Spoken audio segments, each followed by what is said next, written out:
Assalamualaikum, anda sedang menonton Sekilas Fakta 7 November 2022 bersama dengan saya, Nusyaha Mama Amin.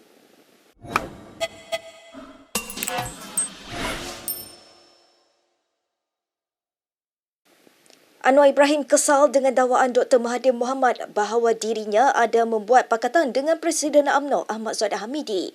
Pengerusi Pakatan Harapan itu berkata, dakwaan palsu itu dibuat terlebih dahulu oleh pemimpin PN dan menuntut mereka supaya menunjukkan bukti. Yang mula cerita kita pakat dengan Zahid UMNO ini, Mahyudin dengan Ustaz Hadi. Ustaz Hadi dengan serban dengan jubah fitnah orang. Bila yang saya runding dengan Zahid? Bila yang saya kata saya nak pakat dengan Zahid? Mana bukti dia? Saya mimpi. Berucap di seberang jaya Pulau Pinang malam tadi, Anwar berkata dia juga telah lama bersabar dengan kerana bekas Perdana Menteri itu. Terdahulu dalam ucapannya di Kota Kinabalu Ahad lalu, Dr. Mahathir yang juga pengerusi pejuang mendakwa dia mempunyai maklumat bahawa Anwar dan Zahid sudah mengadakan perbincangan untuk bekerjasama. Ini katanya antara sebab mengapa rakyat perlu menolak PH pada PRU ke-15. Kenapa Anwar akan jadi Perdana Menteri dan tidak Zahid?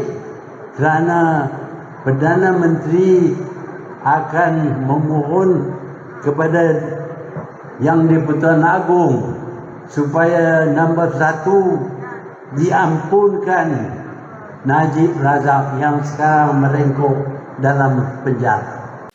Baik, sementara itu Zahid turut menafikan dakwaan Dr. Mahathir kononnya dia dan Anwar mempunyai pakatan sulit. Sambil melabel Dr. Mahathir sebagai pakar mengalihkan isu, Zahid berkata spekulasi itu dibuat kerana kuatir pejuang dan gerakan tanah air kalah teruk pada PRU 15.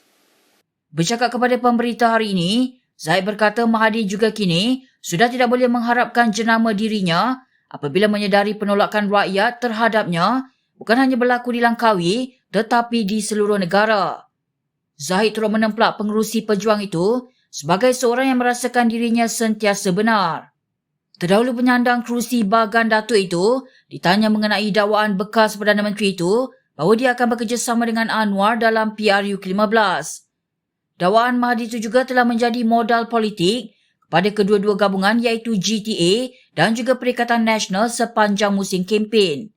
Dalam sidang media sama, Zahid berkata pendekatan kempen BN sepanjang PRU ke-15 adalah dengan tidak memburukkan atau mengaibkan mana-mana calon. Tambahnya intipati setiap ceramah BN adalah untuk menyebarkan mengenai pelaksanaan pelbagai program kesejahteraan rakyat jika gabungan itu dapat membentuk kerajaan. Pesuruhjaya PAS Perak Razman Zakaria menjadi pimpinan terbaru PAS yang mendakwa UMNO dan PH akan bekerjasama selepas PRU 15. Razman yang merupakan calon PN di Dun Gunung Semanggul menyeru pengundi supaya tidak mengundi BN dan PH pada PRU kali ini. Dan yang paling teruk sekali kalau kita bagi undi, dia ada pakat dengan Anwar Ibrahim, dia pernah pakat dengan DAP untuk bentuk kerajaan. Ingat, undi DAP, undi Barisan Nasional berarti mengundi untuk memberi kuasa kepada DAP dan untuk membolehkan dia buat apa saja. Calon PN di Gunung Semanggul itu berkata demikian ketika menemui pengundi di Pasar Malam Tebuk Pancur hujung minggu lalu. Selain itu, Razman terus mendakwa undi untuk PH akan menyokong agenda LGBT dan komunis. Pakatan Harapan ini, ketua dia Anwar Ibrahim. Yang duduk belakang dia DAP. Kalau pangkah Pakatan Harapan, tuan-tuan pangkah Pakatan Harapan, orang-orang Melayu yang ada menyokong Pakatan Harapan, berarti dia menjadi tangan-tangan yang nak menyerahkan negeri kita ini dan negara kita kepada DAP yang akan diketuai oleh Anwar Ibrahim dan Lim Kit Siang. Kalau Anwar Ibrahim, kita tahu dia nak bawa agenda LGBT ke dalam negara kita ni. Lelaki boleh kahwin lelaki, perempuan boleh kahwin perempuan. Tu, satu. Dan yang kedua, DAP kita tengok hari tu dia bawa agenda komunis. Berikutan itu, calon PKR bagi Parlimen Bagan Serai, Siti Aisyah Sheikh Ismail hari ini membuat laporan polis terhadap Razman atas dakwaan memfitnah Anwar. Ubat gigi Zaitun membantu nafas lebih segar dan gigi lebih putih. Ubat gigi Zaitun untuk seisi keluarga. Zaitun, gunakan tanpa was-was. Baik, kita ke perkembangan berikutnya. PAS menempelak calon BN Parlimen Tumpak Cik Abdullah Maknawi yang mengaku masih lagi ahli parti itu meskipun bertanding menggunakan tiket BN. Setiausaha Agung PAS Taqiyuddin Hassan berkata ahli parti boleh terlucut keahlian apabila bertanding atas tiket parti lain. Orang panggil apa ni, muka tak malu lah tu. Kita ni bukan ahli PAS, tapi kita nak bayar kita ahli PAS lagi. Bolehkah ahli PAS bertanding atas tiket Barisan Nasional? Kalau orang apa ni daripada wakil UMNO dan sebagainya, dia beritahu dia masih lagi ahli PAS ataupun ni lah, boleh lagi lah gitu.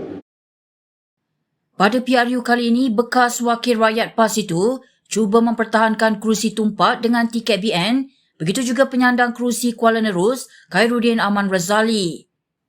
Sementara itu, Taqiyuddin mengesahkan dua bekas wakil rakyat BN iaitu Syahidan Kasim dan Ismail Muttalib yang bertanding atas tiket PN bagi kuota PAS belum menyertai parti Islam itu.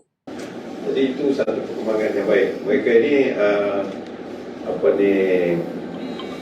setakat ini belum menjadi ahli PAS lagi. Tapi dalam undang-undang pilihan raya ni dia tak semestinya menjadi ahli parti itu barulah boleh menggunakan logo. Yang pentingnya parti dalam konteks ini PAS membenarkan kedua calon ini menggunakan logo PAS sebagai memenuhi syarat dia diterima pencalonannya. Rafizi Ramli yang berdepan kritikan PN berhubung jumlah aset yang diisytiharkannya menyifatkan perkara itu sebagai niat jahat untuk memburukkan dirinya.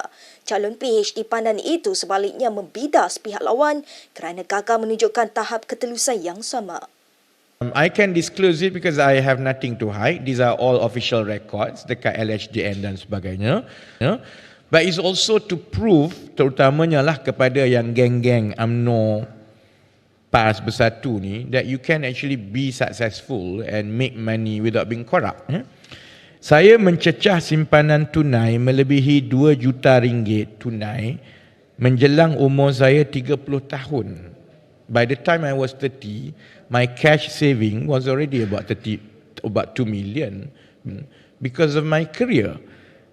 Minggu lalu, Timbalan Presiden PKR itu mengisytiharkan harta dan aset bersihnya bernilai hampir 19 juta ringgit sebagai syarat dan calon parti itu menyertai PRU ke-15.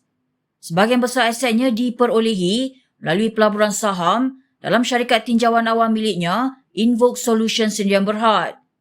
Terdahulu pemimpin Bersatu Muhammad Rashid Hasnun mempersoalkan sama ada Rafizi membina kekayaannya dengan menggunakan sumbangan orang ramai kepada syarikatnya itu.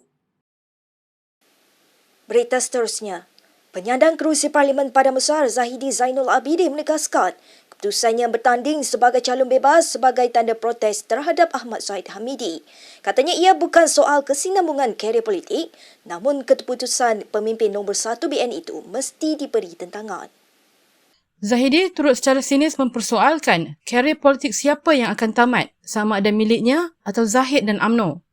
Timbalan Menteri Komunikasi dan Multimedia sementara itu berkata demikian ketika ditanya berhubung tindakannya dan hala tuju politiknya selepas tampil sebagai calon bebas. Ini selepas dia tidak dicalonkan UMNO di Parlimen Padang Besar dan Dun Titi Tinggi dalam PRU kali ini. Zahidi mendakwa pemilihan calon BN bagi Parlimen Padang Besar dibuat Zahid adalah tidak selari dengan keputusan MKT UMNO dan perlembagaan parti. Terdahulu, BN menamakan Ketua Puteri UMNO Zahidah Zariq Khan sebagai calon mereka di Parlimen Padang Besar bagi menggantikan Zahidi. Berikut beberapa lagi ringkasan berita untuk hari ini.